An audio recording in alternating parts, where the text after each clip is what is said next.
Okay, how about some myth shattering? Well, shattering. It's time to shatter the myth. All right. The summertime is coming, and everybody panics. You know, people panic and they think, oh, I look awful in the bathing suit. I mean, the shorts don't look good on me. And they run out and start exercising like crazy. And a lot of people are doing things that are damaging, that are ineffective. And what we want to do today is clear up some of the myths so that when you do start exercising, you can begin doing something that is really going to change the way you look and feel. And it's real important to do it right. Okay. It's not just getting out there and pounding, pounding, pounding. Myth number one. Myth number one. I hear often, well, I'm doing an aerobic activity. Twice a week, I'm going for a walk around the mall. Which is fine, but if you want to change your body, the definition of aerobic is any movement at all for 30 minutes or more in oxygen. Any movement. If you do an aerobic activity 3 times a week, you change nothing. Nothing. What? You maintain what you have. People have been telling me this for the longest time.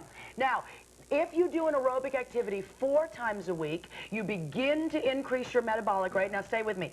5 to 6 times a week, you burn 3 times the amount of fat. So if you need to burn fat, which most of us do, the best thing to do is do an aerobic activity 5 to 6 days a week, but at a very low level of intensity. Did you know that, Miss Purcell? Very low level of intensity is the key here. I thought it didn't matter as long as you did it 3 times or so a week. No, but the point is, it's better to go at a low level of intensity for a longer period of time so your metabolism can increase and your body can burn fat so we have shattered. Shattered in a big way. Okay. Don't we have a shattering noise somewhere? Didn't you have that shattering noise? We get at the top. It's coming, it's coming. All right. Number 2. Slow, very slowly. All right, number 2. People add ankle and wrist weights, and they go out there and they walk like this. They pound themselves into oblivion. Think of putting a weight on the end of your wrist, which is what people do, and swinging, which is also what people do. All you're doing is doing joint damage. You're not increasing your level of intensity.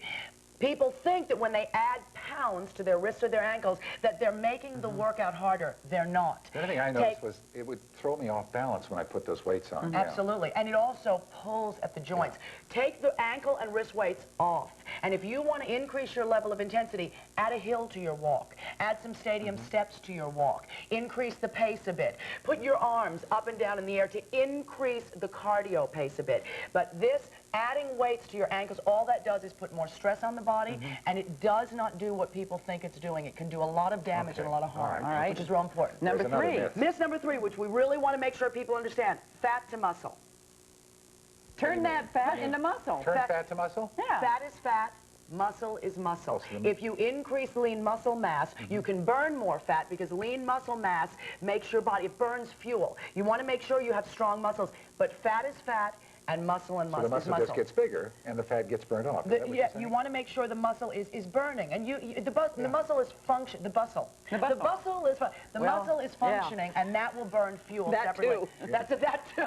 And she pulls her jacket in. Don't you know? But the biggest myth and the most important, I got to show you this, is that you should diet and exercise. It is the biggest myth of all. Now watch this. Well, that's what she did last time. This is so important. If you are dieting, please do not exercise. It's the worst thing you can do. Worst thing. This is the worst thing, guys, and let me explain why. This is a resting metabolic rate, meaning you're doing nothing. You're doing nothing. You get up, you take a shower, you get on the sofa. If you do nothing and you weigh 100 pounds, your minimum daily caloric requirement is 1,120 calories a day. That's doing nothing. If you live at a low activity level, 1,400.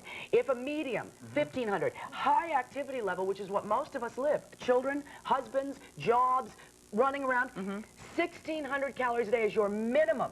Now, let's get a little more realistic, because who weighs 100 pounds? I don't know. And if you do, Sarah and I don't like you. If you did, why would you be fooling with us? Right. So now, check this out. Let's say you're 160 pounds.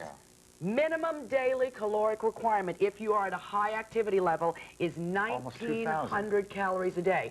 So can you see, if you're eating even 1,000... low is 1,700. Absolutely. So you will lose what you want to lose if you do the minimum of 2,000? Here's the answer to the myth number 4, which is the most important thing. If you are moving, you must increase your calories, you must decrease your fat, because that's what makes you fat. You'll burn fuel, you'll have the energy to do it, and you will be lean, strong, and healthy. That's the you best won't part. be hungry. All right. So be well. Thank you.